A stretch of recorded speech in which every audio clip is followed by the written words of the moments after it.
Welcome to another episode of Do Business, Do Life.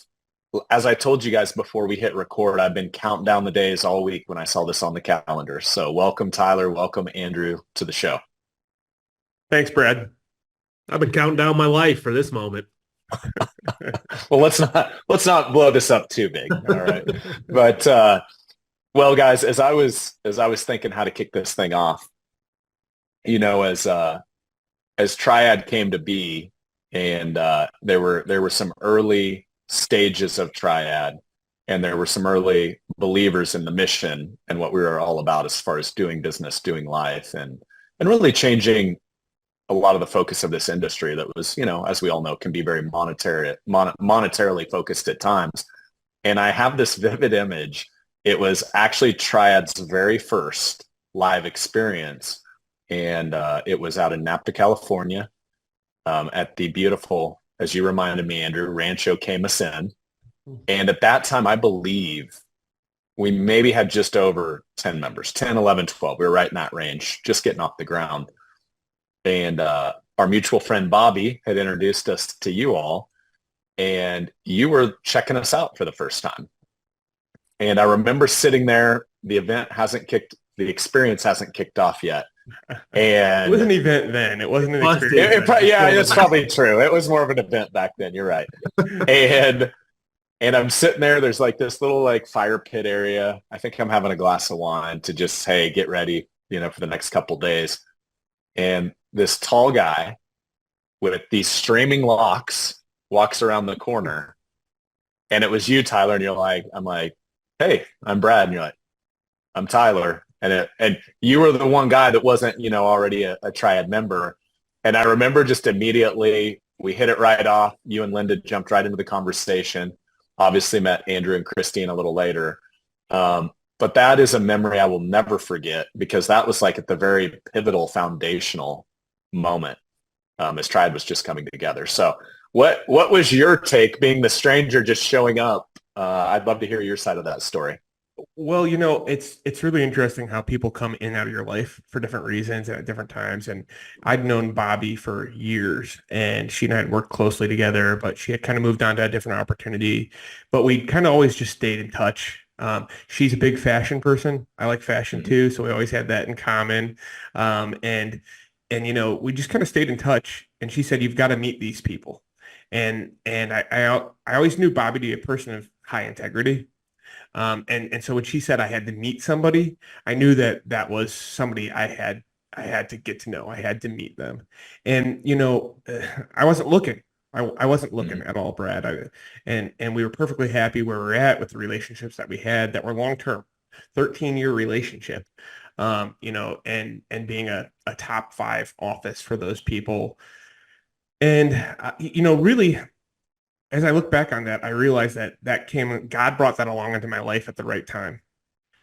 Because I think just prior to that, I remember having a conversation with my brother, and we were looking at our careers, and we were talking about our life, and we were like, is this just what this is going to be for the next 20 or 25 years? Do we just wake up, rinse and repeat, and then we're just going to retire and do something else? Mhm. I just remember a deep sense of almost like floating Mhm. floating through my career, and that blends over into floating through your life.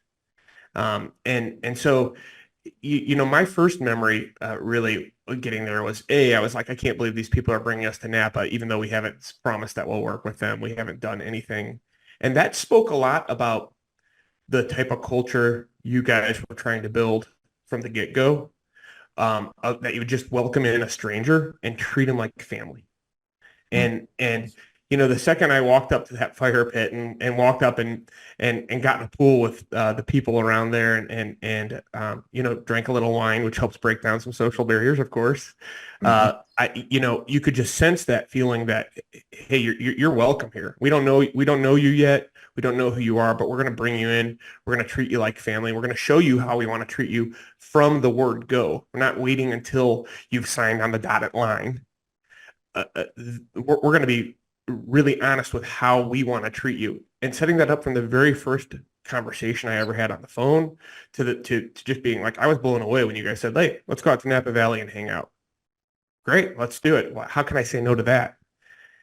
And I really remember being there and just being like, wow, this is the excitement and energy that was there. It was something that I don't know if you guys could plan to do that, but it was really an organic moment for us to walk up and just be like, wow, there's some excitement and some energy. And of course, the challenges you gave to us over the course of the next couple of years have literally changed my life.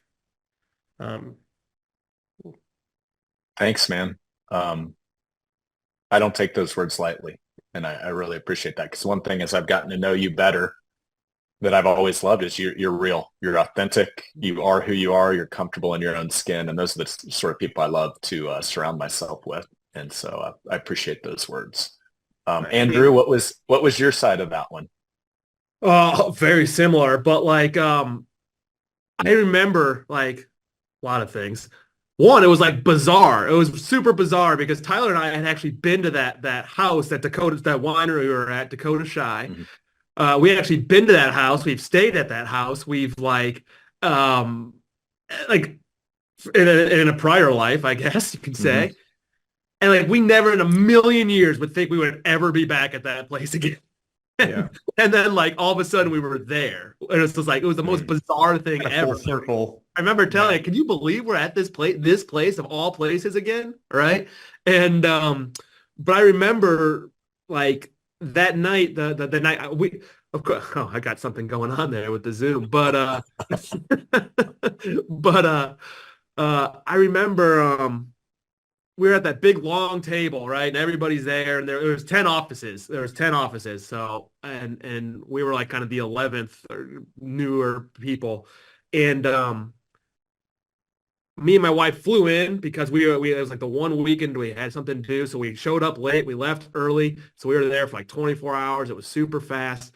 But I just remember this overwhelming feeling, and I kept saying it, and I still felt it to this day. Like for the first time in our business, I didn't feel like we were alone. Yeah. Like our office was alone, like, hey, we were out there forging this path, this life of everything that we're trying to create. And Tyler and I were doing it on our own. And we have support organizations, IMOs, FMOs that are saying, oh, this is your next marketing thing. We're going to help you process some business, or they're just a cog in the wheel in general. And it's like, that was it. It was just this overwhelming feeling of like, hey, we're not alone. There's like-minded people here that want to grow together. And it's like, for the first time, there's competitors. Like every single person is a competitor, technically, but just willing to pour every single thing, their best stuff. This is the number one thing I do in my business to beat the competition. I'm giving it to you. It never felt like a competition thing from the beginning of that group of people. There was a natural give and take, people cheering and pulling for each other. And there was, we use the phrase "no ego," and check your ego at the door. And from the moment we were involved, there was an ego check at the door, which was great for us because we wanted to soak up and learn more. And even though we were running a successful business, we didn't know where to go at all from there.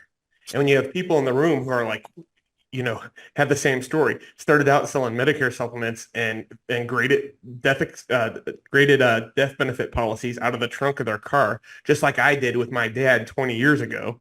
And now they're running $100 million a year books of business. It was like all of a sudden you could go, man, we've got hope. We can see some light at the end of the tunnel. There's a challenge for us to rise up to that's going to make us better people and is going to enable us to run a better business that has more significance for us, for our families, and for our community. And I can put those words to that now. In the moment, I couldn't put those words. In the moment, I just felt something magnetic. And now I can say, oh, I know what that was, because I've grown. I've grown into being able to say those words, which were not really part of my vocabulary. Building a business of significance was not part of my vocabulary 2.5 years ago. Yeah, I felt like we're just felt like work. Like it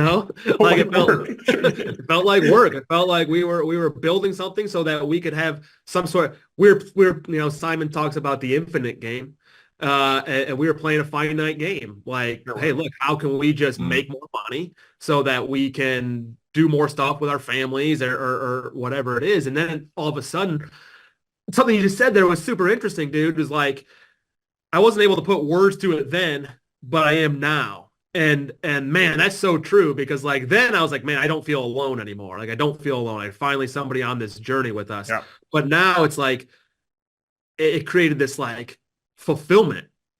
And the number one thing, and I have it sitting here somewhere, there it is. It was at the very front page of Simon Sinek's book, The Infinite Game.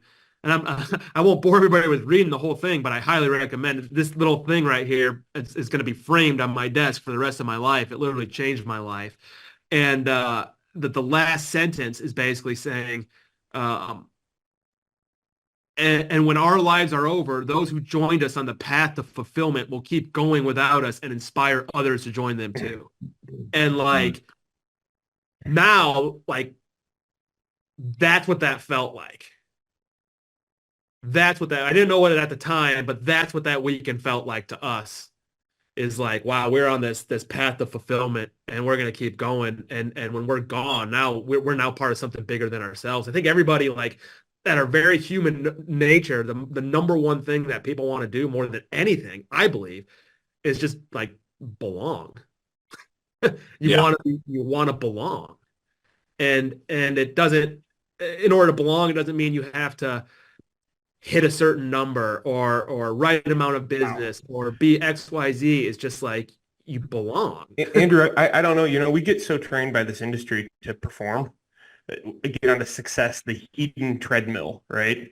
And I was so blown away, and I still am to this day, that a group like Triad, there's no minimum number you have to meet to go hang out with your friends and people who you're learning from. I don't feel any pressure to produce, and that's completely that was completely the thing from the get-go. That was built in the DNA of Triad, and it's changing the DNA of how I do things in my office. We're changing from a production-based rewards to a process-based reward system here in our office, so that my people, the people who I'm so intimate with and work with every day, can feel the same thing I felt and I have gotten to feel as we've worked with Triad. And yeah, it's just really moving, because nobody treats you like that. People don't treat people like that. What are you going to do for me? And then I'm going to do something for you. It's an exchange. And instead of an exchange of production, here we have an exchange of ideas. We have an exchange of experience, which is so much more powerful when we think about an abundant life. And it leads to more of that, right? Like it just builds on, it just builds to more and more of the good, man, more of everything, It's crazy. Well, selfishly, guys, it's what we wanted too. I just wanted to sit back and listen to you guys riff on that. And it's awesome to hear. And very similar to you, Tyler, in that very first Triad experience. To your point, it was more of an event back then, and it's, continued to evolve and grow. But I'll tell you, you mentioned Simon Sinek, Andrew, and for those listening in or watching in that aren't familiar, he just spoke at our launch experience beginning of 2024. And back to like the infinite game versus the finite game. Great book. Highly recommend it. But I'll tell you, the powerful kind of community and belonging that you're talking about. We had a gentleman there named Billy. I don't know if you guys met Billy and his wife out there launch. Maybe you did, maybe you didn't. But they were kind of in the same spot that you were at your first time. They were just kind of like checking out the community, and it's kind of this like, wait, is this too good to be true, sort of, And I went up to him the last day, and I said, hey, how's it going? Like, shoot me straight. And he goes, this is the first time, and he's been doing this a long time, obviously, and at a very successful level. He goes, this is the first time I've ever been in a room like this where everybody's here for the same reason. And now, leveling up in business, leveling up in life, that can be everybody's different definition of that. But the theme is the same. And that is one of the most proud moments I've had to date so far in this journey, because I'm like, that's what we wanted in the first place. And that's the infinite game.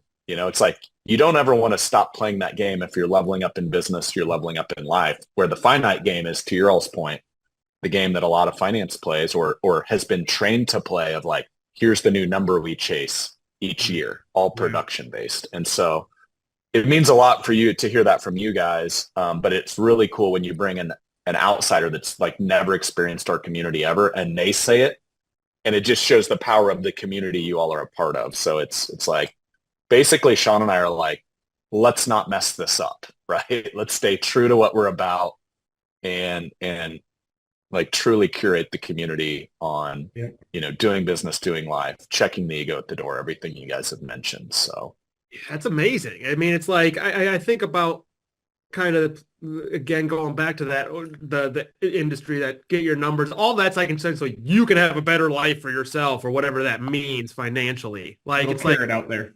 But here it's all of a sudden like the things that we learn, the things that we do, the people that we make, the relationships that we've made are impacting all of the people around me in my sphere that I come into. To even the person at the gas station across the street. I go to the gas station across the street every single day of my life for a while, and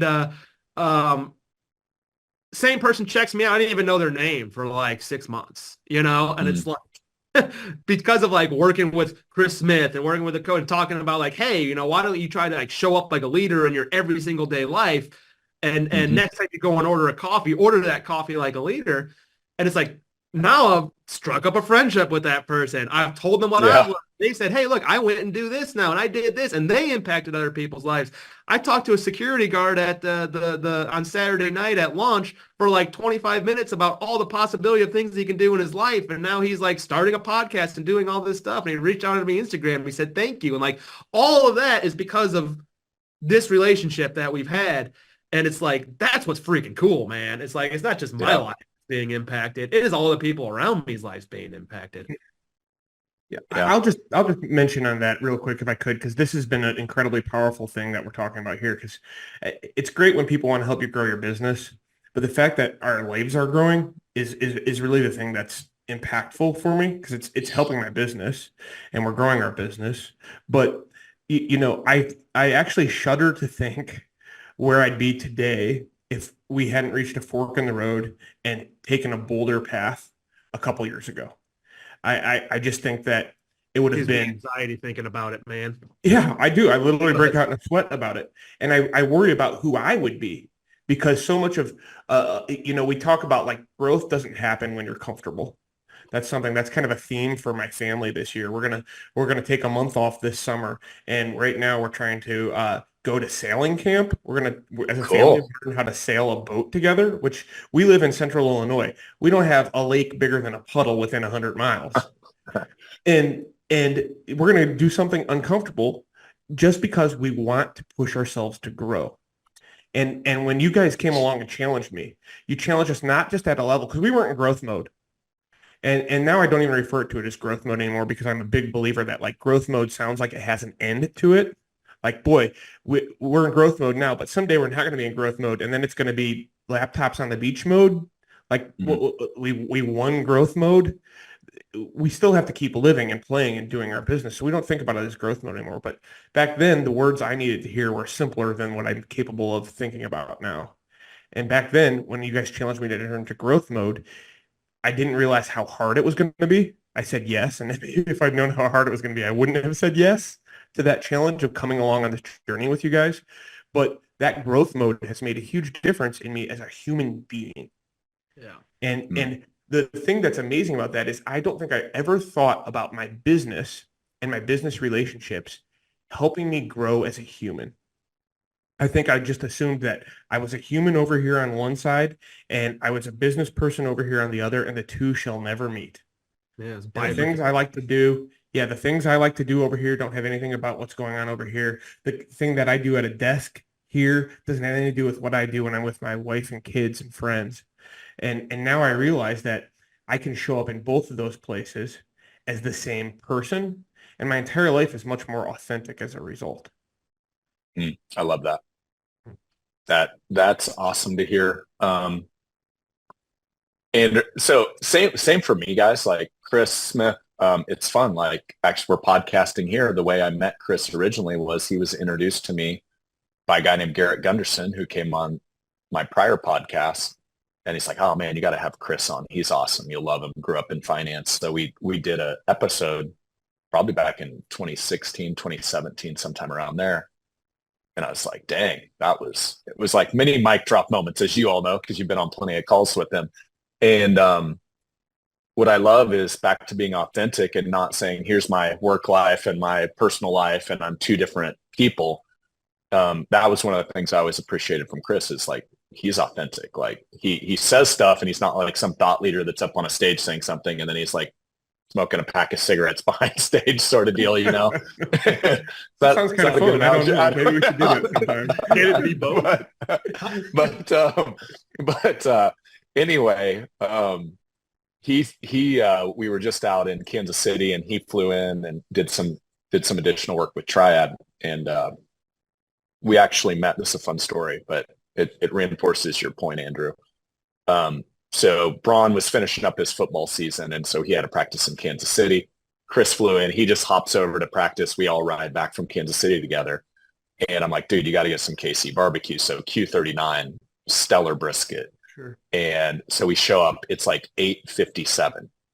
And the girl at the front desk, they're like, sorry, we're closed. I'm like, well, you close at 9. We're here before closing, you know, and I kind of use my best sales skills. I'm like, man, Chris, like he flew in from Arizona today. Like he's been dying for this Kansas City barbecue. Anyway, scout out to Q39. They're like, okay, we'll seat you. So they seat us. Super nice waitress comes over and we eat pretty quick. You know, we don't want to keep them there too late. Yeah. And we're thanking her as we leave. And Chris is like, hey, is there anything we can do for you? You know, you were super kind to get us in.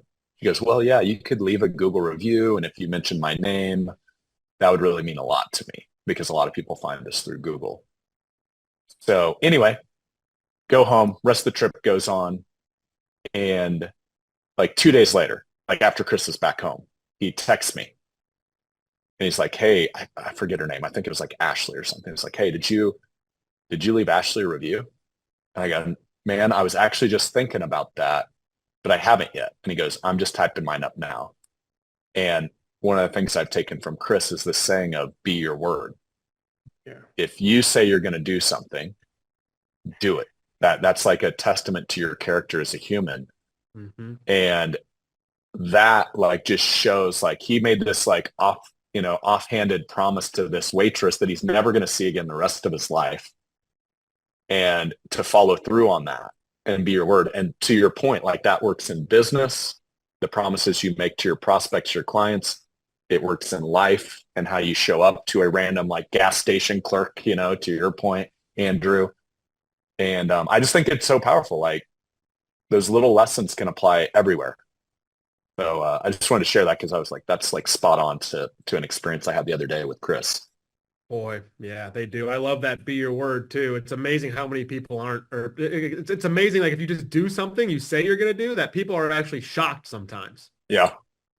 Especially if you don't make a big deal of it. You know, my favorite Bible passage literally says, let your yes be yes, your no be no. Like you don't have this big, long explanation. Hey, leave me a Google review. Okay. That's it. Like, no way do they expect that person to actually leave a Google review, but his okay was that powerful that he went home and he did it. Like that stuff just doesn't. Yeah. That stuff just doesn't. I don't think, and I don't think it comes easy for anybody. It's easy to look at Chris Smith or somebody like that and go, this guy's got a superpower and it's easy for him. But he just has to be intentional about it. The amazing thing about those kinds of people, we all have people like that in our life. I'm thinking of a good friend who's been a spiritual mentor over the years. And we all have people like that in our life who make being an amazing person look easy. And I'm just sitting here listening to that story and I'm going, oh man, I've got so much growing left to do in my life. Yeah.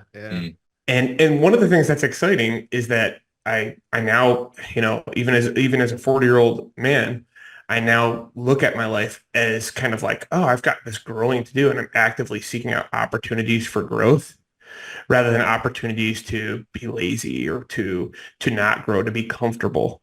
And one of the big challenges in life is that we have to constantly fight for that. Even a guy like Chris, who's really good at it, makes it look easy, has to fight for growth.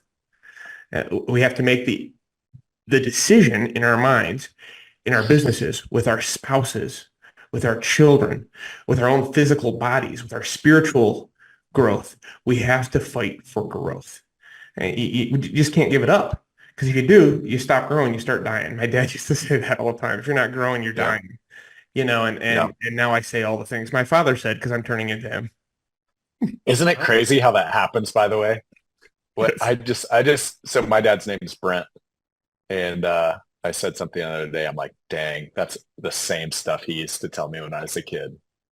I'm like, I'm slowly becoming my dad in many ways. Brad, Falling asleep in the middle of movies. My kid's giving me a hard time, all that stuff. I'm getting physical tics. Like he takes his glasses off and rubs his eyes when he thinks about things. And now I'm finding myself like doing that in appointments with clients. And I'm like, stop doing that, man. I see you've got the clear frames too. Bernie's also got the clear frame. So you're actually literally buying the same glasses as. I didn't even think about that. Well, let's go into this is a good segue. You guys have a really cool practice because as you referenced Bernie's your dad, Tyler. He started the firm. You came in, kind of the next generation, the son coming into the business. Now your wife, Linda's in the business with you as well. And then your buddy, Andrew, which by the way, I guess for context for listeners, so two different office locations right now. You've got one in Bloomington, Illinois, Tyler, that you kind of hold down the fort there. Andrew's down in the St. Louis market. And then your wife, Christine, also is part of that practice, Andrew. So give us the kind of like fun story of like the journey of both, like probably Tyler, you getting into the business, and then where did Andrew come in, just for context of the firm and any lessons or big things along the way. If it's okay, Andrew, I'll just kind of start off with that. So I never intended to be in this business like probably most people who are in it. I went off to college after high school. After 1 year of college, the college and I somewhat jointly agreed to part ways. It may or may not have been due to my class attendance and grades. And I kind of came home, and as a 19-year-old really didn't have any my goal in life was to play basketball as a 19-year-old, and that didn't work out. It never was going to, but as a 19-year-old, you can't imagine that it won't. And so I just floated. I was floating around, man. I had a job waiting tables. I was taking a few classes at a local community college, just trying to figure out what was going on with my life. And after about 2 years of that, 2 or 3 years, I talked to my dad and I said, hey, what do I have to do to work with you? And I was just basically grasping at straws. I needed to grow up a little bit. I needed to find something real to do with my life rather than sling barbecue. And he said, well, get your license. And I literally started selling like Medicare supplements and graded death benefit policies. And every once in a while, somebody would have a CD rolling over and I'd get to throw $10,000 or $30,000 into an annuity. And that was a big week. It was awesome when I got to do that. And as time went by, my dad always said, hey, I'm not going to unleash an idiot on the world in this business. So if I wanted to continue to progress, I needed to add skills. So we always were grasping around looking for mentors, people to help us, people to add stuff on. And we finally got to the point after about 10 years of a career where we were writing, somewhere between $7 and $10 million of annuity premium a year. And just some life insurance here and there and other stuff like that. And we were adding skills. We were starting to get kind of serious about it. I hate to say that, but at a certain point we were just salespeople going in and selling stuff. And at a certain point our mind started to flip to really advising people and trying to help people solve problems and have a better life because we were in their life, helping them financially. And we did that really imperfectly. And even today, where we don't do things perfect, we're striving to get better. And at a certain point, Andrew, his background was in accounting, master's degree in accounting, CPA. He's worked for the state of Illinois, worked for Fortune, a privately held Fortune 500 company, one of the biggest ones in the country, and has done a lot of awesome stuff. And at some point, he just decided he kind of wanted the freedom. He didn't want to work for the man anymore. I don't want to put words in your mouth, Andrew, but I think that was exactly what you said. Yeah, didn't want to work for the man. You know, what it really came down to is fulfillment. I had a great job, enterprise, rent-a-car, corporate headquarters down here in St. Louis. I was actually an internal auditor there. I got to fly the private jet to Europe once. That was super dope. I had a great job, but like in that job, the more you work, you're just rewarded with more work. Mm. Right? Yeah, there's no do life. It's all do there's no business. do life. It's just your reward. Do business, do business. DBDB. The better you are, the more work they give you because you're the guy that's going to get it done, right? Mm-hmm. And that's great. I was on the fast track. I was cruising right along, getting promotions, etc. But like every day, I just was not fulfilled. It was just not fulfilling. It's like I'm not making. If I work harder, I am changing nobody's life except for now the CEO might have another house on a golf course, and you know, or I'm not changing anybody's life. I'm like, and that was like hurting my soul a little bit. You know, Yeah. I'm a 9 on the Enneagram. I'm a sweetheart, you know, the sweetheart of the Enneagram. I want everybody to be happy and I harmony, you know, and I just want to help people some way, shape, or form and help this like fulfilling life where the work that I did at the end of the day impacted people. And so part of it was that, and part of it was like, yeah, screw the man, you know. And you two, I believe the story is you guys knew each other from high school. Isn't that like your brother was? Yeah, my brother Brady and Yeah. Andrew were like best friends. They played on the line together and on the football team. And then Thunder. Yes, sometime in our 20s, we kicked Brady out of the relationship, and now it's just me and Andrew. And we're actually both still very close to my brother. Yeah. But, you know, when Andrew came on, Brad, Speaking of, on my phone down there right now, he literally just called. Yeah, he'll call me when you don't answer. This will be good. We should just randomly throw him on the podcast on speakerphone towards the end. That could be awesome. Fun. In fact, he called me before he called you. Oh, ouch. I like how you just checked to make sure that you feel left out right there. That's so weird. You know, when Andrew came on, Brad, my dad and I at that point in time, you know, I hadn't taken over the business really yet. And we wanted to, we knew there was opportunity because Andrew's brilliant. Like Andrew's got an incredible brain. He does things differently than me because he comes at it from a different angle. He's got details and he loves the number side of things. And I love staying high. Don't get me down to the details. I start to drown. It starts to kill my soul to be down there. And Andrew's great at it. But you know, we really didn't have a way to like bring him into the business or train him. We just kind of brought him in and said, we'll figure it out. Does that sound familiar to you, Brad? Yeah, figure it out. We did. I see that happen a lot in this financial services space. Yes. Yeah. I mean, I tell it to this day. Like, I mean, so I started. I was like, yeah, that's great. I'm gonna come up with these guys. I'm gonna start an office in St. Louis. We have this big dream. Tyler and I have this big ultimate dream down the road, which is actually coming to reality as we speak. But I was just in an office with nothing on the walls, like a Regis office, a shareable office space, nothing on the walls with nothing but a phone in front of me, no marketing plan, no literal anything other than a phone in front of me. And I just sat there and I was like, oh, this is real. And then I just figured it out. Yeah, it was literally the grab it and grind, you know, like it was just like we're gonna try and figure this out. We're gonna try and make this dream work. And you know, we had a mentor during that time who was helping us, but turned out to be not a really very good match for working with us after a few years. And really that was just prior to meeting Triad. And during that period of time too, my wife retired from State Farm. She had a career in management for 15 years there, started running everything here. And by the way, like I you know, as we talk about this, there's a lot of people behind the scenes who pull so much weight and who we couldn't possibly do this without. And my wife, Linda, is absolutely one of them. Andrew's wife, Christine, absolutely one of them. You know, we might not reference them a lot today, but they were huge in this. And I know for a certainty that I would not be doing what I'm doing today if it were not for the fact that my wife stepped into our business and started doing the things I couldn't do and still can't do. And so I'm incredibly grateful for her role in this story. And we would not have a family-owned business if it were not for her. But I can't I love that you bring that up. And back to DBDL, like it's really cool. Both of your spouses are in the business with you. So it's very DBDL on all sides.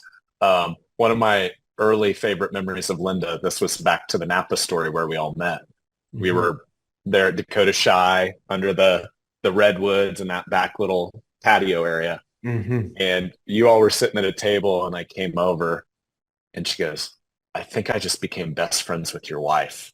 And this was like after talking for like 10 minutes. It was awesome. Classic two, man. Classic two. They hit it off right out of the gates, which was fun. But I'm going to go back to kind of your growth trajectory just to give some context for everybody listening in. So you joined Triad. At that point, you were insurance focused. Very early on in the Triad journey. Got your 65. You're like, hey, to your point on like, we want to start to expand how we help people, add, more tools in the arsenal. And 2 years in, so you started managing assets pretty much right at the beginning of 2022. You now have, at the beginning of 2024, when we record this, so just over 2 years in, about 50 million under management in 2 short years, which is awesome. Last year brought in north of 35 million of total assets, obviously a mix between annuities for the fixed income side, AUM, obviously for the growth side, did a pretty decent chunk of life insurance. So a really holistic approach to how you're serving your clients. But what are some of the learnings or maybe hurdles along the way that you might be able to share to help some advisors out there? I think a big thing is like a mindset focus, like a mindset shift, where it's shifting from this like, hey, I'm a sales-oriented advisor that is trying to definitely making an impact in somebody's life. I'm definitely solving a problem in somebody's life with this particular product, right? Or I'm solving a tax problem, or I'm solving a risk problem or an income problem, and that's great. It's that mind shift of like, now we're just becoming full-on leaders in these people's lives. Like, that's it. And Brad, something that you've said many times that really sticks with me is now it's all of a sudden, there's no more decision points. There's no more this income rider, this life insurance policy, this rate, this stock, this bond, this mutual fund, this whatever. It's just like, do you want to work with us? Yes or no? It's just, it simplifies everything. We have a hashtag here now, hashtag CSPR, which is complexity simplified, possibility realized. And like the fact that we've added more, the fact that we've added AUM and are now doing that with AUM and life insurance and annuities and estate planning and all that different things, even though there's more pieces of the puzzle, everything has gotten simpler. So it's like we've added more tools in our arsenal, but it just makes it simpler. I guess it's like, yeah, if you're fixing a plumbing pipe and all you have is a saw, it's a it'll work, but it's a real pain in the you know what. But now if I have a whole tool bag full of absolutely everything I can do, I can fix that pipe in 2 seconds because I have everything I need. And so I love that short little statement, that phrase, complexity simplified. And then what was the second part of that? Possibility realized. Possibility realized. Love that.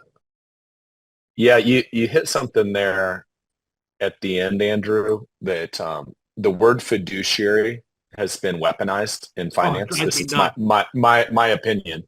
But I see this almost fiduciary fee only, where those are interchangeable for some people. And it's like, no, that's how you get paid versus what you're legally obligated to do, the best interest of your client. And the argument I will always make to your tool analogy, more tools in the toolbox to solve more problems is almost always better in every scenario, assuming tools are used properly, right? And that's where I'm like, it's really tough to say I'm fee only and fiduciary if you eliminate a massive amount of tools that are even possible to be in the toolbox with that statement. And obviously, my opinion, there can be some out there that will argue that opinion, but that's the thing that's always, and it's really confusing when you're a consumer, you're a retiree, and you don't know the difference. You got people shouting marketing messages at you. Yeah. So It drives me insane. It blows my mind. Like literally, I can't even wrap my brain around the fact that somebody calls themselves a fiduciary, but like can't sell any type of life insurance, can't sell any type of annuities, can't do that. Like whether it's good or not for the individual, whether it fits in their life or not, is irrelevant. It's like, how can you literally put their best interests at heart if you don't even have the tools that they need to succeed in the life that they want to succeed? Like, how can you even do that? there's there's that passion I was looking for. Why you been bottling it up this whole It time? literally drives me. I think this is like the number one. This is like one of my hot button issues. If you can't tell, it like literally drives me insane that you can say that and not do X, Y, and Z. And on the flip side of things, I know guys that only sell life insurance, that will literally plan circles around people that just call themselves a fiduciary. They will literally do better things in people's lives, create more possibility and freedom in people's lives than the fiduciary can simply be calling themselves a fiduciary. It's like it comes down to like a Top Gun 2 or Maverick, right? He's like it's fifth generation fighters, blah blah. It's all about the man in the box, the pilot in the box. Like man, that drives me nuts. I'll say this term is weaponized. Drives me nuts. I'll say this a slightly different way. I think the financial services industry has done a great job of teaching the American public how to buy their products, but they've done a very poor job of teaching the American public how to plan to accomplish their goals using their finances. Everybody, all the millions of dollars being spent on marketing are meant so that people will put their money with the company so the company can make money off of it. There are very few companies or even individuals out there who are truly focused on saying, you have these goals, you want to go RVing with your spouse, you want to retire early, you want to have your toes in the sand. We're going to help you actually accomplish those goals and use the tools to get that, rather than I'm going to sell whatever because this quarter we get a bonus on that particular thing. Right. And so it goes back to the entire idea of putting other people first. When we have a lead of the life of significance, it's not about us, it's about others. If our business is going to be significant, it's not about the business itself, it's about others. It's about, that's where you find that significance, man. And it drives me crazy too, Andrew. I'm not going to get as fired up as you about it, but it drives me nuts too, man. Yeah. Well, what's kind of fun, like, I love that on your side, Tyler. It's so true. It's like, at the end of the day, if you really like zoom out, people, depending on their background, maybe work 20, 30, 40 years, and they're saving up this nest egg and $1 million, $2 million, maybe more, maybe less. And then they reach this destination, which they don't even know what it is because they've just had most times an imaginary number in their head of like, when I have $1 million, I think that will be the day, right? And then I heard it said, once you go from a done for you think when you're working, your healthcare is covered. It just comes out of the paycheck. Your 401k is funded. It just comes out of the paycheck. Well, you retire. Now it's do it yourself. Unless you have help, unless you have a true person right there beside you guiding you along the way where you can actually say, hey, I've got $1 million. I don't have any clue how this should be allocated to get my toes in the sand. Take that family RV trip. Spend with confidence. Like, think about how many broke millionaires, multimillionaires there are because they've got all this money, but they're scared to spend it, which is so sad, So I love that take. What have you seen that a lot? Like, let's go to like real world scenarios. You've got a client with $1 million, $2 million, $5 million, and they're like sitting there hoarding it, like they can't spend it. Is that a common thing? I see it all the time, and like. That also drives me nuts. It's like you've done this your whole entire, like, my dad's the perfect example of this, actually. Like, my dad, all he wants to do in his life is buy his 1965 Corvette. Like, that's it. That's all he wants. And he literally has the money right now in cash in his bank account to do it. But like he can't pull the trigger for whatever reason. He's like worried that something else is going to happen. He worked for WorldCom. He lost his entire retirement savings. He was like 54 years old. So he went from, $1 million to literally nothing, built himself back up again, retired. And now he's got this trauma and this baggage that he's had a very hard time of spending his money. Now that's his scenario. It's something unique, but like, I see that happen all the time. There's somebody I'm actually thinking about right now. She has $3 million She lives off of her Social Security and she works part-time at a library just because it's something for her to do. Her daughter has like this debt. It's like $30,000 of student loan debt. And she really wants to pay it off. She wants to give her daughter this life and she wants to pay the student loan debt off for her daughter. But she's scared. She's scared to do it because if all of a sudden now I have $2,970,000. Is that gonna affect your life at all? Like it won't. Well, let's talk about that because get that out. And she's actually not a client of mine. Real quick, not to cut you up. She's not a client of mine. I help her through a nonprofit I work with. I help her pro bono all the time. And I was like, literally, talk about that passion. I was like screaming at her on the phone the other day, this is all this awesome stuff you can do. And she finally was like, you're right. I need to stop thinking about what everybody else thinks and just do it. I said, you're right. Get out of your own. Well, that goes to the leadership thing we talked about, where early on you're selling products. You're on this finite game of got to hit my quota for the year. To where infinite game is how can you show up in this life to impact others in a positive way, be a leader to them, right? And that lady needs to hear that, and that's coming from a place of love, and trying to inspire her to not die with $3 million in the bank. And I just pulled up, by the way, guys, your mission control, which for those unfamiliar, that's one of the things we do for all Triad members, which is really dialing in your vision where you're headed for the team, so you're all clear on the destination. And then the second part is really the brand manifesto. We've done a lot of work with Chris Smith, but what we're known for, it's actually your hashtag, right? What we're known for is simplifying complexity so you can realize what's possible. The true outcome of our work. The true outcome of our work is the freedom and courage to make what's possible real. So even these stories right here, it's almost like part of the mission that you're on as a company is to kind of help people unwind this complexity or baggage that you just talked about, like all the psychological baggage they're bringing in, so that they can actually realize what they want, the possibility that they want out of retirement. So Tyler, do you have a take on that? I see you kind of nodding your head or waiting to jump in over there. Yeah, I'm not waiting to jump in. I'm listening and learning from you guys. It's just there's a lot there that we can unpack. We could do 6 of these shows and talk about that stuff. But really at its core, what we're talking about is helping people, and so much of our industry is focused on sales. I'll go back to it again. Every company out there says, "Hey, if you sell enough, we'll take you to the Bahamas, or we'll take you to Mexico, or we'll take you to Europe," and they dangle this carrot out there as a sales incentive. And what we're really talking about here is something very different than sales. What we're talking about here is building into people's lives, building a business. Andrew and I, we each have teams in our office. Our team's doubled in our Bloomington office, here in the last 2 years. And that's all about helping people. And so I think when it comes down to the sales side of the conversations we're having with our clients, it's not about product. You have to move past that. We don't have any magic product, Brad. There's nothing that's the Tyler and Andrew magical silver bullet mutual fund. Right.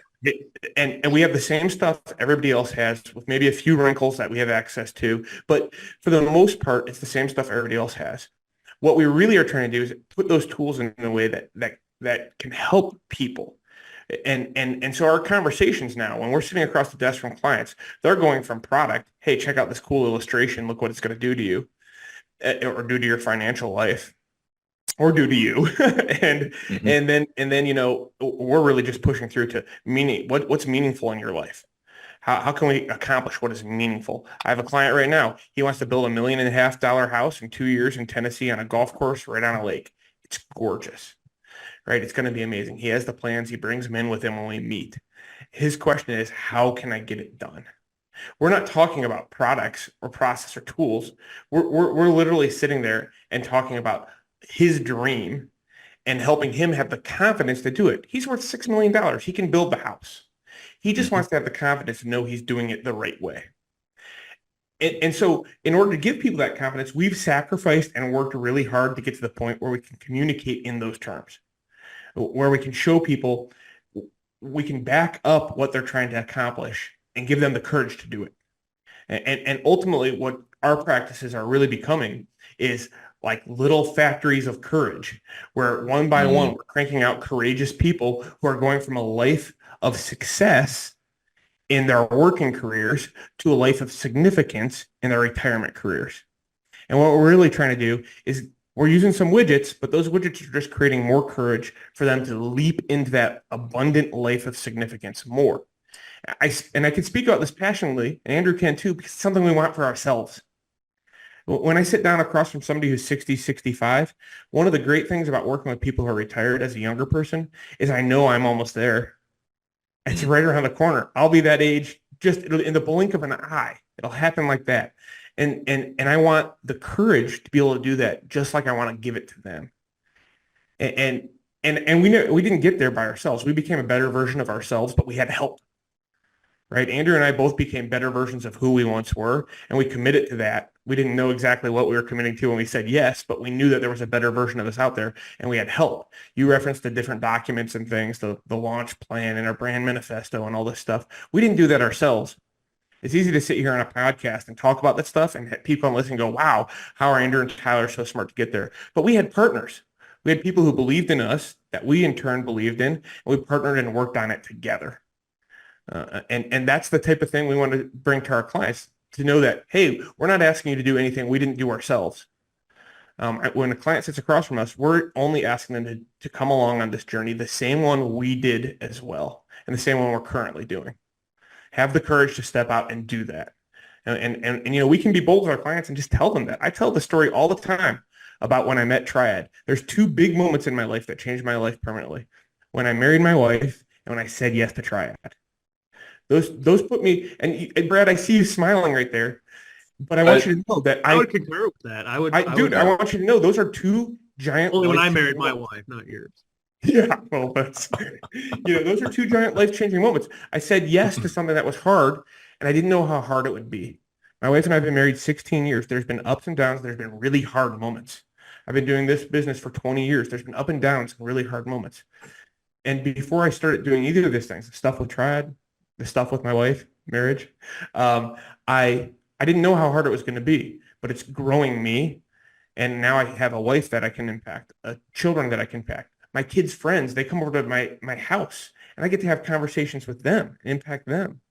And my business was the same thing. We're just challenging our clients to say yes to being impacted by what we can do. Yeah, that's awesome. A few things real quick. 9, epic saga. I'll keep it short. Right. I'll believe it when I see it. 9s and 7s. All right. So, yeah, it was funny. We came home from launch the other day, last week or a couple weeks ago, and we were sitting in our living room, and I looked at my wife, and I was like, could you imagine what our lives would be like if we never met them? And she just goes, I don't even want to think about it. Like, it's one of those, like, I don't even, like, it scares the hell out of me to wonder where I would be at right now if Triad never entered our lives in more than multiple ways in my life, which is like, whew, thank you God, right? And but the thing you said, a couple of things real quick, like Daniel Crosby says it, right? He's a genius, and he wrote the book The Laws of Wealth, great book. But he said, which you actually guys brought him into the community, and we did the Zoom call a while ago with him, and he said something there that stuck with me. He's like, why would you want to do this by yourself? Yeah. Like, why would you want, like, why? Like, the best financial advisors in the world have their own financial advisor. Like, you're too close to it emotionally, right? Why would you want to do this yourself? And I think, like, oftentimes people look at things too hard. They think things through too much, like you know, like a bit of a parable, I guess you will. I was watching Fargo, the show, the other night, which also, by the way, great show if you haven't seen that show. Aaron, I just started watching season 1. I love the movie, the original. I love like the movie's great. The show is great. I'm in season 2 right now, and in season 2, the guy tells this story about, he goes, this one day the guy got a factory worker or a factory boss got in his head that the factory worker was stealing. And so every single night on the way out of work, the security would stop him in his wheelbarrow, and they would check his wheelbarrow. They'd check him. They'd check absolutely everything. They couldn't find anything, and he'd go on his way. And they kept checking him, and he'd just keep going on his way. But what the guy was actually stealing was the wheelbarrow itself. And so like oftentimes you're looking for an answer, or you're looking at something so intently, or you're looking for this so deeply that like the real answer is just right in front of your face, hiding in plain sight. And it's the same with our lives. It's the same with our finances, right? It's like oftentimes people come to these workshops and say, oh, I know about Roth conversions, but what else can you tell me about tax planning XYZ? It's like, well, have you done the Roth conversion? Well, no. We'll start there. Then we can get to all these other things that are possible, right? Like it's like you're seeking an answer, but you just like take what's given to you first. Tyler and I have talked about this with our faith, and we believe, like the Holy Spirit. Lord, give me more Holy Spirit, give me more of the things, and the Lord's just like, I've given it to you, like do something with it, and then I'll give you more and more and more and more and more. Mm-hmm.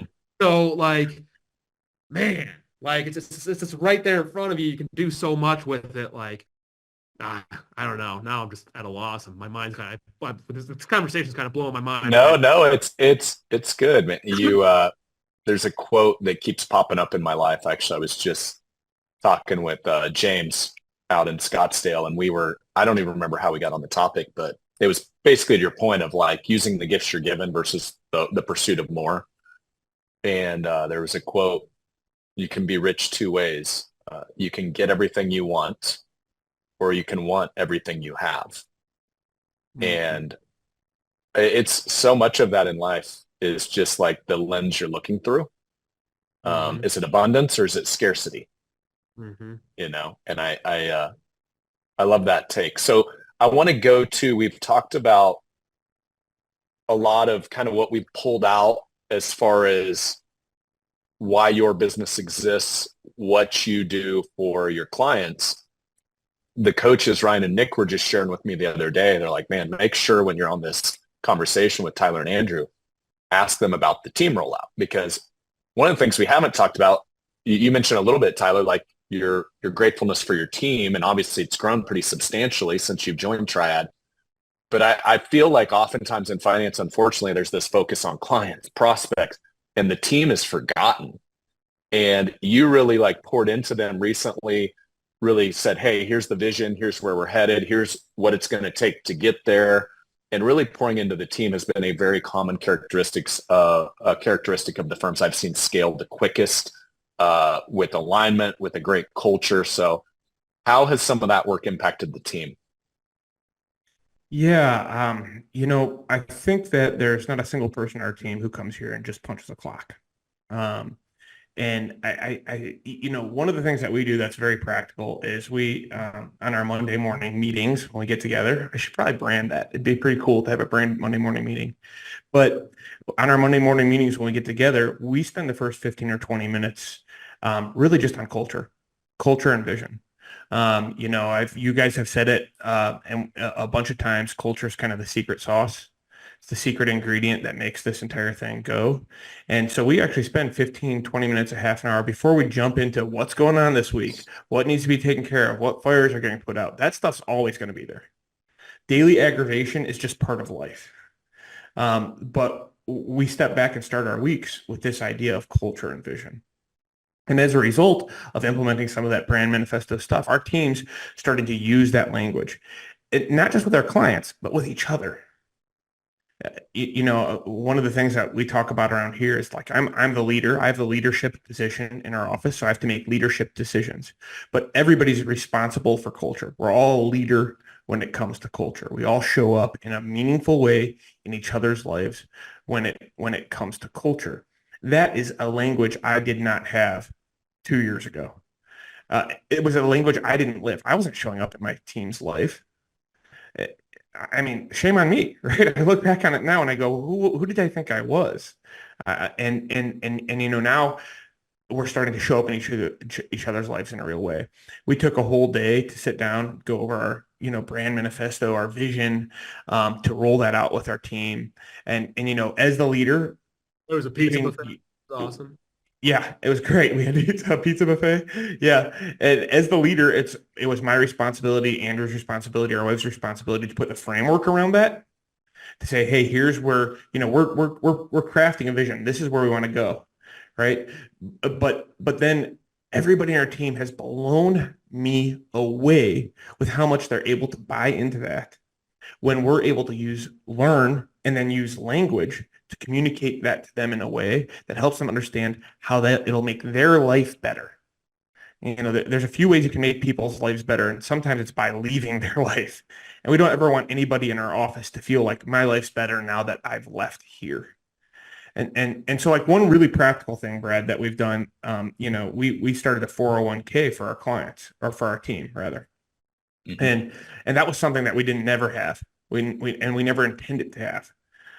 But one of the cool things that we decided we want to do is, like, we looked at the 401k and we said, what would we want? Like, if we were employed somewhere and we wanted to have a 401k, what kind of match would we want? And so we gave our team a 10% match, which nobody, we don't have a single employer within, I don't even know of anybody who gets that. And so, like, now when I'm talking to my team and I'm talking about building into them, it's easy to feel hypocritical when you talk about that, because as a leader, you feel like you can never do enough. You just feel like, and it's easy to go look at yourself and go, man, here's where I've fallen short. And so, but now as a leader, we can say we've put our money where our mouth is. We've shown people that we care by giving them the type of 401k match that they'll never see anywhere else. And we're building into other areas to do that too. But now when we open up our mouth and talk to people, talk to our team about this stuff, it's not only aspirational. We hope to become something. We're actually on the process of becoming it. And we're pushing through and growing in that area hugely. And our team's starting to echo those things back. They're starting to echo back this language of significance, the framework we've built into our Virtus brand. And so that rollout was a really powerful moment for our team. It put it all out there. And then when we start to back it up with real tangible things that make their life better, like better benefits than any employer in town. And by the way, this is a life hack for small offices. We can afford to give everybody a 10% match. The employer here in our town, State Farm, who has 15,000 people employed in our town, they can't afford to give a 10% match. We can do things from a competitive stance when we're competing for talent and recruiting people in. We can afford to do things that other companies can't afford to do, and it gives us a competitive edge. And so there's a lot of benefits to that along the way, but I think it adds. Go ahead, Brad. Go ahead. Well, just the one thing that comes to mind, and I'm just going to share another Chris Smithism. Language creates, and I heard two things there on your side, Tyler. The first one is how you did this work. I mean, that was not easy work to distill a lot of that language out of you. And I want to point out that I think sometimes in business, people just think, oh, well, if I just show up, like, this stuff's gifted to me. It's like some magic bullet. Like, I remember somebody saying hard work or success is hard work, with maybe a nice little adjective in there. Mm-hmm. And you guys worked at it, but now you're working to actually make it come to reality. And that's reps. Like, when you're tired of saying something, you're like 50% of the way done before your team latches onto that language. On the other side, I love that you took the vision of, like, we're going to be one of the best places to work in town. And the only way we're going to do that is if we have some of the best benefits in town so we can attract the talent we need to get there. And so I love that you are actually declaring that, like, that's a vision for your team and the culture you want to create. And you're kind of putting the vision out there. This is where we're headed, but you're, backing it up with actually executing on it. So I love that. Andrew, you were going to hop in and say something. No, I was just going to say, like, the nice thing about that language creates is absolutely right. Like, that is Chris Smith says it, and I completely wholeheartedly agree. It's probably the number one tool we have in our arsenal, and to mm-hmm. create impact in people's lives is the language that we use. Yeah, so, like, with this whole vision thing and, like, rolling out the team, now we're all on the same page. And like we said, when Tyler said, no, we're actually living this vision, all I could think about was when at that we went to, like, this golf pizza buffet thing. All I could think of after we rolled out the vision is if we went out back and smoked a pack of Marlboro Reds, but afterwards. what Victor said in a podcast that you had with him, it's like if everybody, like, if your whole team, like, you want to go to Albuquerque and somebody on the team's like, no, let's go to Austin. Well, you're off the bus, Yeah. get off the bus. We can get there faster. And so I always think about, like, we all got to be rowing in the same direction. Like, we're all rowing a boat. Like, we're all in the lifeboat together, and we're all trying to get to shore, and we're all rowing. We have to row in the same direction. If someone's rowing the opposite direction, it's going to make everything a heck of a lot harder. And so when we make decisions now, as an organization, or even as our life decisions, it's like we have a true north, and it's really, really simple to make decisions now, because you just point to the wall, right? Like, does this decision, does that embody that? Yes or no? If the answer is no, it's an easy toss away, right? Mm-hmm. Do business, do life. Is this decision what we're going to make? Does that embody that? No. Okay. Easy decision. Gone, off the table. Right. Yeah. So it kind of gives you the point right at it. You're so right. It's a phrase that we can all look at as a team and go, oh, hey, this doesn't live up to our standard. We're not doing this. And that vision, to be able to see through all the crap that's out there, marketing ideas, or a client that could maybe solve a lot of problems because they're a big client, but they're not the right client, and a team member. We recently had a team member who's a great gal who came through, and it just wasn't a good match. And so, we kind of jointly decided that she was going to move on together, but rather than allowing this culture of, like, kind of backbiting in our office or talking about her, or us saying anything about her afterwards, the conversation was really simple. There's trust, right? We said, hey, the best thing for this gal is she's going to be moving on and pursuing a different opportunity. We're so happy with the time she was here. We hope she learned something and can grow in the next opportunity for her. And that's establishing trust with our team as well. But all of that is coming from a place of, like, just creating this culture of trust for our team. And man, that bleeds over with clients. When our clients walk in, they see the way we interact with each other. They hear people talking to each other. They see the way our team's moving. They hear the language from our team and from us. And man, that bleeds over. People just get a sense of it. And just like when we sat around that fire in Napa, Brad, and I remember saying to my wife that night, when we went back to her, I remember saying, how in the world, they've done such a good job of making me want to say yes. How can we possibly say no? There was a magnetic pull. And I think that magnetic pull was more than just putting up some stagecraft, creating something fake. What it really was when people who are like-minded sit across from each other, their souls talk to each other, their minds interact. We can see each other's face. We can see that there's something meaningful there. And when that resonated around that fire in Napa. It resonated when I was standing in that pool with Big Keith, just hanging out for 3 straight nights. So you were obviously enjoying yourself. Well, it's Napa, Brad. Yeah, hey, I was too. I'm not taking no judgment. I still got those shoes on. I got them on right now. Yeah. It actually says TBD on the tag instead of our office name. One of the things, I'll just finish with this thought, is that one of the things we think about a lot in our office is how do we create that magnetic pull for clients when they walk through the door, that they go, there's something special happening here, and I don't want to not be part of it. I don't want to miss. As much as they maybe want to be part of it, there's equally a part of them that's saying, I don't want to not be part of this because this is special. It's something I'm not going to get anywhere else. The word that comes to mind with what you both just kind of riffed on there around vision, and then how that bleeds into team, it's like this filtering system. It does, Mike, I'll probably butcher this, but the more success you have, or significance in this case, the more distractions show up masquerading as opportunities, right?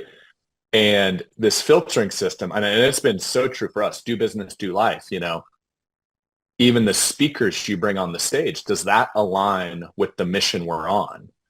Because there's some really famous people out there that would make some great Facebook shots and probably, say something inspirational, but do they actually align with what we're about as a community?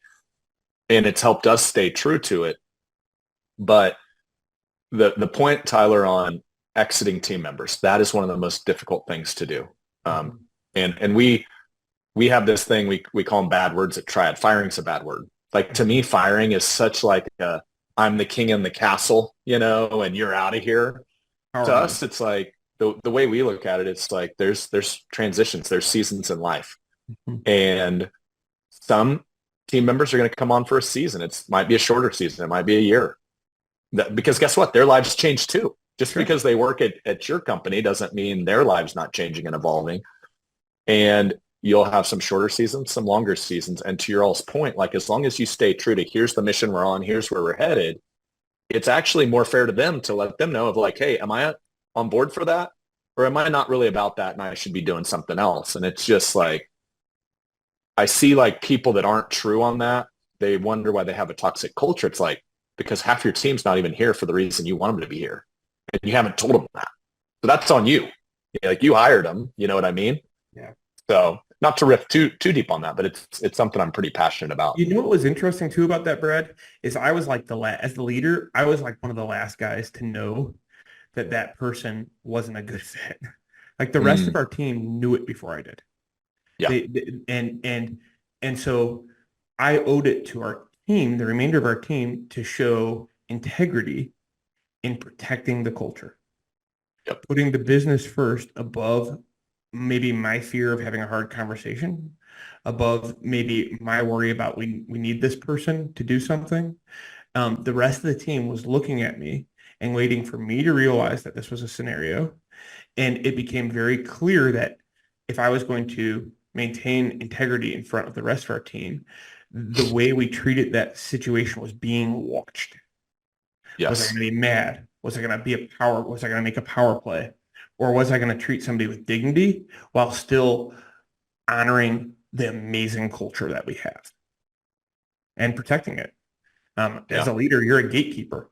It's my responsibility to put this business above nearly everything else because of what it does for all the people who are here. Business doesn't protect itself. It's protected by me.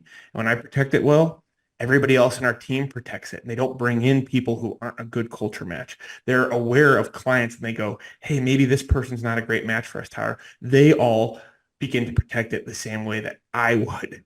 They're starting to have an ownership mentality rather than an employee mentality. So true. And you said something that I think oftentimes people get wrong.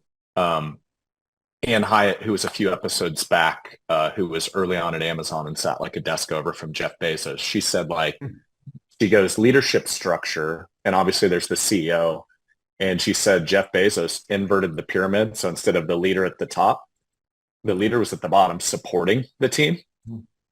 And that's just kind of what you said, like, hey, it's my job to support the team and honor what we're about. And if that takes me having a tough conversation, which by the way, it doesn't matter how many times you've had them, they still suck. They're not fun. But it's for the team, not for yourself or your own pride or ego. And the best leaders are the ones that show up that way from my experience. So I love that take. Well, boys, time has flown. Bummer. And I knew it would. I've got one final question here, but before I get to it, any kind of last thoughts on anything we've covered today before we go into the last question of the conversation today, at least? So it's a dangerous question to ask a 9. He has 47 last thoughts and a story for each one of them.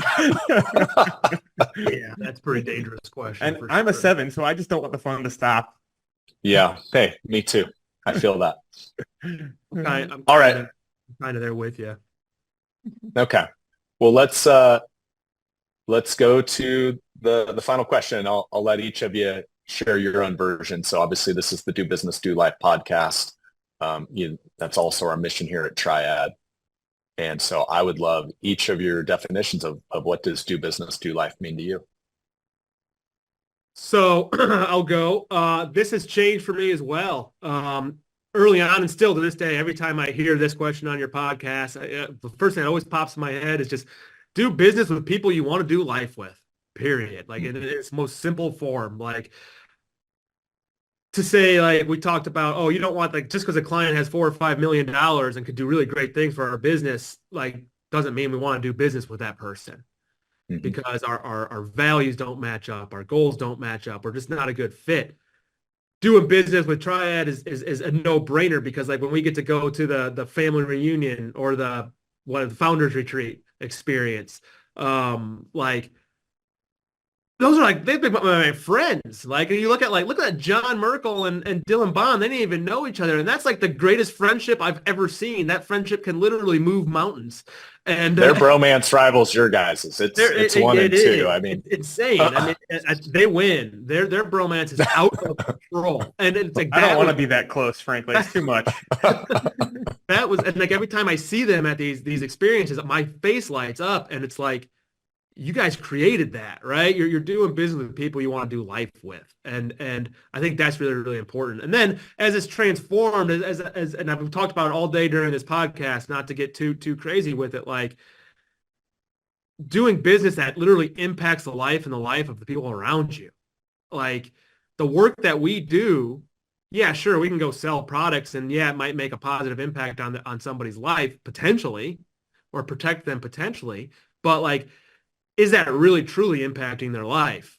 And so when we're doing business to create impact on people's lives, where it's like, hey, the dividends they're receiving on their money pale in comparison to the returns that they're receiving on their life because of that. Right. And like I think that the business that we do with Triad, for example, pales in comparison to what you guys have meant for my life. So like, I know that when somebody texts me and says, how you doing? Or Brad, you asked how if there's anything we can do for you with our situation. Like for those that don't know, we're having twins, and it's a whole big deal. And there's a lot that's going to be going on in our lives in the next couple months. And you said at the beginning of this, like, hey, if there's anything that we can do, I don't know what we can do, but if there's anything we can do, let us know. Like, I know that you mean that. I know that you mean, like, so many people say, oh, if there's anything I can do, okay, great. Nobody really truly means that, going back to like, be a man of your word, right? Like, you really truly mean that. So, and I know that, and that's enough. And it's like, that's literally impacting my life. So the business that we've created is literally impacting the lives that we have. And it's like, you want to be enjoyed and supported, and your friends do enjoy and support the work that you do, and it just spreads out everywhere. So that's what's kind of become for me. Do business with people you want to do life with, and through your business impact the life and everybody's lives around you, so that they can impact other lives. And really, at the end of the day, when our lives are over, those who joined us on this path will keep going without us and inspire others to join them too. And that's what it's all about. Love that. Yeah, Tyler, what's your take? Yeah, for me, Brad, I think DBDL is both a challenge and an invitation. It's a challenge to growth, and it's an invitation to a more meaningful life. Well put, my man. Hey, that's the shortest answer anybody's had on this whole conversation the whole time. Well thought out. I appreciate that. Andrew went on long enough. Andrew went on long enough that I could formulate a thought. That's why I was doing it. I knew you needed it. And that's why you guys make such a great team. Yep. As one of our coaches tells Sean and I, our differences are our strengths. So, well, guys, happy Friday, and really loved every minute of this conversation. So thanks for hopping on and sharing your journey. And I promise there's a lot of advisors out there listening in. It's gonna make a dent on where they're headed. So both in business and life. So appreciate it, guys. Awesome. Yeah. All right. Until next time. All right.